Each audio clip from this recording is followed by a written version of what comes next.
Do you struggle with brain fog, memory problems, short attention span? This is weight management expert and transformation specialist Narado Zeco Powell, and I'm here to tell you 5 habits that are wrecking your brain. So let's get this puppy started.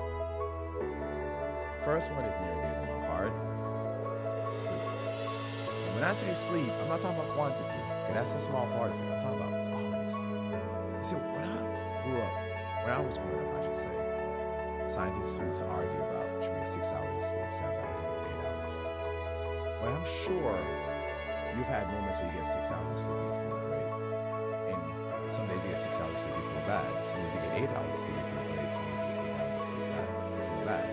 It's not about how much you sleep. ZecoHealth.com, because I'm such a nice guy, I make sure there is a project that's been running for years. It's thousands of people with circadian and get quality sleep. So let's start with that. Even athletes, we know we have to sleep to recover. So yes, sleep does impact your brain. Don't do this as research. Please don't do this. But if you're running on 3-4 hours of sleep, you feel anxious all the time. You feel angry easily, right? But think about it, because you're not getting quality sleep. So you need to wake up and feel refreshed, feel amazing, ready to take on the world. All this sleep. First thing. Next, poor diet. You know I'm gonna go there. Especially when I talk about weight management. But of course we're talking about minds. We're talking about your mind and your brain, right? But we know, and we have the research to show that processed sugars and processed foods create chronic inflammation, which wrecks your brain. Now, this is a whole topic, and I'll probably have a show on it one day on the whole topic. But I want you to start with identifying the processed foods and the excess sugars. The average American, don't quote me on this, but I believe it's 45 grams of sugar a day. It might be even more by now, which is about seven times the average of the rest of the world, right? So, and these things eat away at your brain. Not well, figuratively, but it does. Wrecks your brain. So start thinking about getting rid of processed foods, eating more clean, getting rid of the processed sugars. And let me get you wrong, sugar itself is not bad. I've had people say sugar is bad. Anybody that tells you that, just turn around and walk away. Don't even bother arguing with them. Sugar is found in nature. Sugar is found in foods. But when you look at processed foods, it has a bunch of stuff. Like even the natural flavors that comes out of a beaver's butt. I didn't make this up. It really does. Natural flavors that comes out of a beaver's butt, right? Our bodies are not designed to break all that stuff down.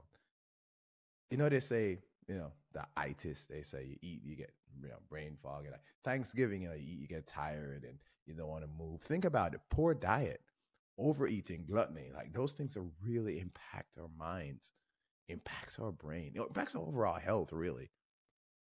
So yes, our diet is very important, and I want you to please make sure pay attention to that. So sleep, diet, 2 things so far, right? Let's talk about number 3: sedentary lifestyle. Now, as a trainer, weight management expert, it's also close to my heart. Growing up, I was always taught to go outside and move around, right? And in today's day and age, we spend so much time inside. But you go outside to get some vitamin D, which again, we know that we can connect depression and vitamin D. Like vitamin D is literally related to depression.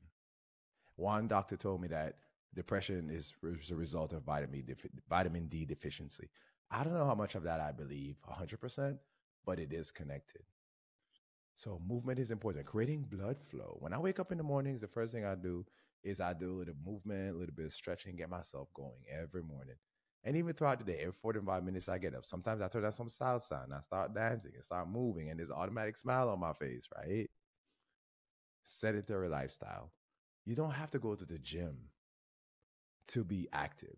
You don't have to go to the gym to move around. Yes, I would love if you come to the gym, especially you train with your boy right here. I'm going to take care of you.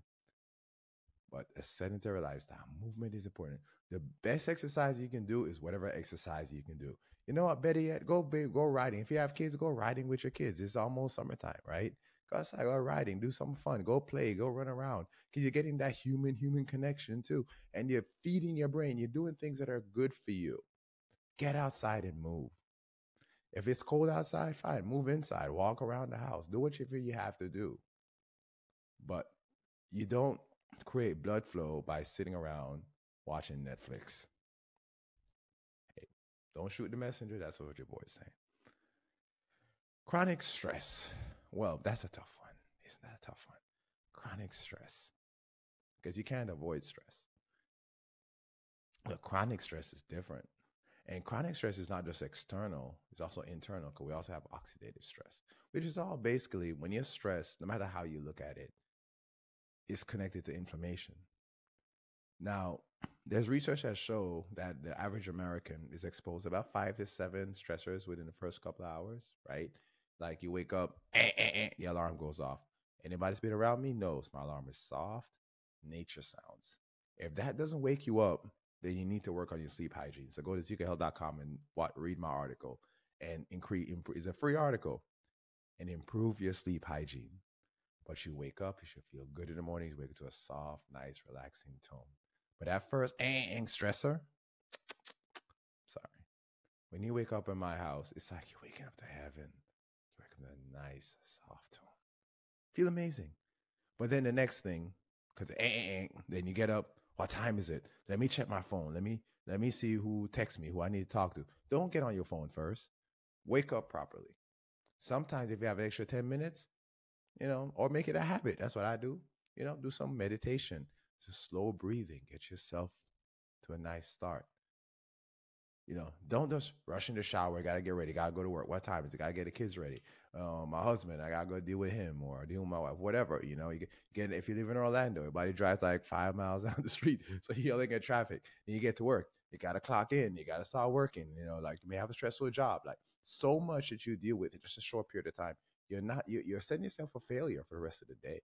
And you're raising up or artificially raising your cortisol, raising your blood pressure. And you think salt is the problem? Yes, I know salt has an impact on your blood pressure, but sodium is not the killer here. You add that to the chronic stress, the constant high cortisol, you're just asking for it. So you have to make those adjustments. You have to make those changes. Last thing I want to talk about is excessive screen time. I grew up in Jamaica, and your boy here is old as dirt, right? And in Jamaica, our parents made us play. We had to go outside. We had to go outside and play. Because the research tells us that excessive screen time leads to a poor attention span, right? And right now, a lot of us, we watch YouTube shorts. I've had to do it. I have to put shorts on YouTube because people don't want to watch things more than like a minute or 90 seconds. Instagram, TikTok. By the way, if you're not following your boy on those platforms, you're failing. So go ahead and do that. It's Zeco Health, Zeco Health. I'm just saying. But, yes, it's true. We have short attention spans because we're used to the quick fix, like, seeing something. Oh, this looks nice. Let me keep scrolling. By next thing you know, it's 3-4 hours later, you're still scrolling and you haven't retained anything. I don't know, read a book. You ever try that from time to time, right? Like books are becoming obsolete now and everything's audiobooks. And I don't have a problem with audiobooks. But sometimes you want to sit, read a nice book, right? So that's something else to consider, like the excessive screen time, and it's not just from the point of poor attention span, but anxiety and depression, like all these things, right? Because it's stress again, because we see someone and they dress nice, they have a nice car. Why don't I have what they have? Why don't I look like him or look like her? Why am I not? You start comparing yourself to these people. And you don't know, some of these people put themselves in debt to look that way. Oh, you know what? I found this out. Some people will like put things on, like lease a car, lease a nice suit, so they can take a video and then send it back because they want their Instagram to grow. They want their TikTok to grow. There are people who will rent out like a warehouse that looks like an airplane so they can look like they're flying on an airplane. Think about that. So we're here trying to keep up with them, and we don't realize that what their lives that they claim they have are not even real. but it's eating away at our brains. It's eating away at us. So these are the 5 things I want you to start with: sleep, diet, movement, okay, the chronic stress, excessive screen times. I'm not here to say that this is a perfect list, but it's a good place to start, because what I try to do is set you up for success. It's weight management and transformation specialist, Narado, Zeco, Powell. Enjoy the rest of your day, fam.